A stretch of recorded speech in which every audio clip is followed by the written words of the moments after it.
It is in Acts chapter 16, verses 16 to 40, that we learn about the story of Paul and Silas. Paul and Silas were men of God, if you will. And there was this lady who had a spirit, and she was telling of the future, and Paul casted out this demon from her. Now, the problem is, she was making money for her masters because she was going around fortune telling the future, whatever the case may be. Now, whenever somebody messes with someone else's money, there's always going to be trouble. So Paul and Silas got stripped, flogged, thrown into jail because they took away a money source from the masters. And while they were in prison, it was about midnight. They were praying, they were singing, and the other prisoners were sitting around listening and being encouraged. There was a great earthquake, and all the chains and the doors opened up. When the guard came to check everyone, fearful that everyone had left, he realized that everyone was there. The guard was so fearful he thought he would take his own life because once it was found out that everyone ran away, he would be in such trouble. Paul and Silas said, "No, everyone is here. Fear thou not."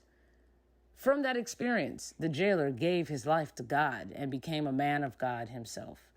My friends, in the rough moments and the worst moments of our lives, can people see God still in us? Can people still find discipline in us that speaks to our relationship with God? Do we still represent God in the really rough moments of our lives when other people are looking, even in our pain, even in the sadness in our face, even in the tears that fall from our eyes, even in the way we might not be able to eat properly because of grief, no matter what it may be, even through those moments, can people still look at us and say, you held on to God, you prayed, you sang, you still stuck with God? The responsibility is not fully on us. No, it's not. But we are blessed that we have a part to play in people seeing Christ.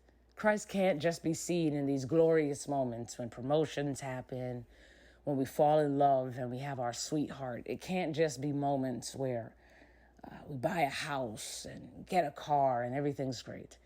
But we're believers. We represent God in all situations, the rough ones and the good ones. So I encourage you, practice praying, practice singing, practice having your soul lifted up in joy, in celebration, in worship, and hope. Somebody needs that worship.